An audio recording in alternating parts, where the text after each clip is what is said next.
existe um contrato de compra e venda de imóvel que é praticamente impossível de ser desistido ou então cancelado. É o contrato que tem a previsão de alienação fiduciária. Geralmente lá no topo desse contrato, no título, está escrito contrato de compromisso de compra e venda com pacto adjeto de alienação fiduciária.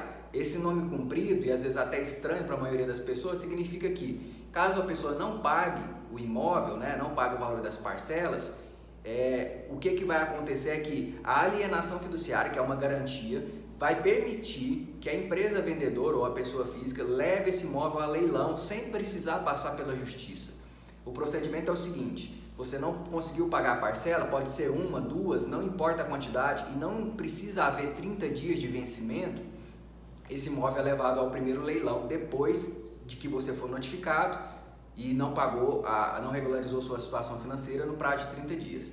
Então é levado o imóvel ao primeiro leilão, e nesse primeiro leilão o valor que você pode arrematar o imóvel é o valor da avaliação do próprio imóvel. Geralmente no contrato existe essa previsão. Então se o imóvel vale lá R$500 mil, ele pode ser arrematado por esse valor. Mas se não houve lance ou se os lances não atingiram essa quantia de dinheiro, o que vai acontecer é que esse imóvel vai para o segundo leilão. No segundo leilão, o bem pode ser arrematado pelo valor da dívida. Então suponhamos que esse mesmo imóvel de R$500 mil tem uma dívida de 200. Nesse segundo leilão, o imóvel que vale 500 pode ser arrematado por 200. Ninguém dá lance no primeiro leilão. Todo mundo aguarda o segundo porque é o mais vantajoso. Mas mesmo que não haja lance em nenhum ou outro leilão, no primeiro ou no segundo, a empresa vai fazer um termo de quitação extinguindo a dívida, você não deve mais nada para ela, mas o imóvel de agora em diante é todo da empresa. Então ela poderá vender como quiser depois desse procedimento dos leilões. Bom, por que eu disse isso? Porque as pessoas, depois que entram em um determinado contrato, às vezes a situação financeira aperta e elas não conseguem fazer o pagamento das parcelas, ou então elas se arrependem daquele negócio. E esse tipo de contrato, caso a pessoa desista, ela se arrependa, não tem como pedir a restituição dos valores que foram pagos.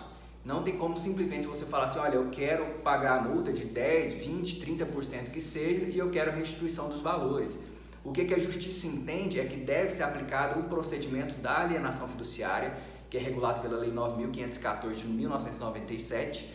Então esse procedimento tem que ser aplicado. E qual que é o procedimento? É o dos leilões, que eu acabei de explicar. Por isso que é um contrato muito perigoso. Às vezes a pessoa pagou durante alguns anos 100, 200 mil reais, completou 50, 70% do valor do imóvel, não quer mais continuar e quer desistir. Mas com a alienação fiduciária vai trazer esse problema, não tem como simplesmente devolver. E as empresas passaram de um tempo para cá a incluir esse procedimento em praticamente todos os contratos.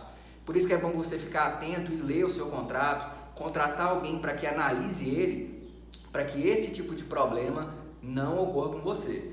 Mas vamos lá, suponhamos que você entrou nesse tipo de negócio, não quer continuar mais com esse imóvel, o que pode ser feito?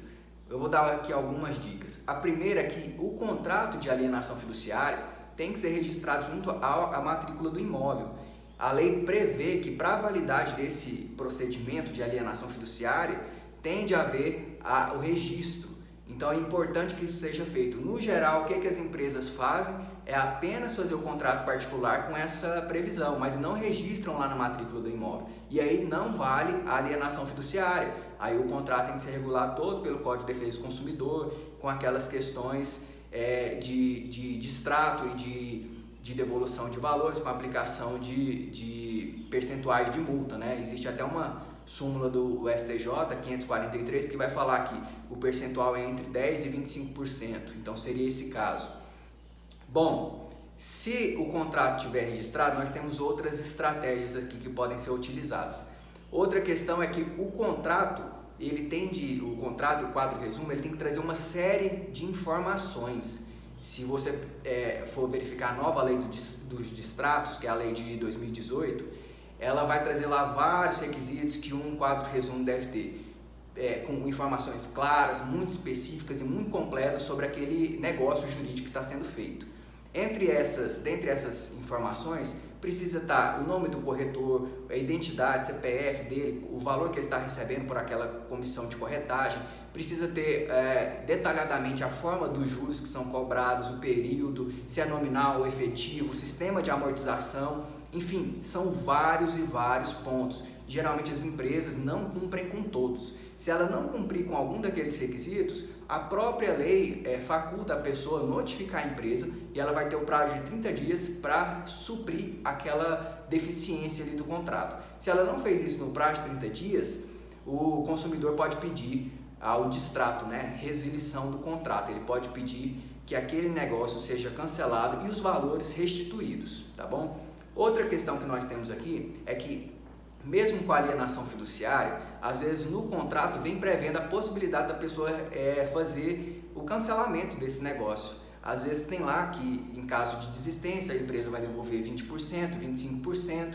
Nesse caso, mesmo com a alienação fiduciária, havendo essa previsão que é contraditória, tem que prevalecer a mais benéfica ao consumidor. E aí por isso é possível o consumidor pedir a desistência do negócio. Bom, são essas aqui algumas dicas que eu dou para quem fez esse tipo de contrato e pretende desistir e que poderá utilizar em seu favor. Outra questão também que é importante destacar aqui, que essa explicação toda envolve aqueles casos que a empresa não tem nenhuma culpa, ela fez tudo de acordo e a pessoa que quer desistir. É lógico que se a empresa falhou em alguma questão, por exemplo, ela foi comprometida a entregar aquele imóvel em janeiro de 2020 e só está entregando ele em janeiro de 2021, houve um atraso significativo. Então, esses problemas que a empresa possa ter cometido são motivos para rescisão do contrato, mesmo com alienação fiduciária. E a empresa ainda terá de pagar multa, pagar indenização e outras questões. Mas agora, para o caso de desistência sem motivo, esses são os pontos que as pessoas devem se atentar e prestar muita atenção nesse tipo de contrato, tá bom? Essa é a minha dica de hoje e até mais.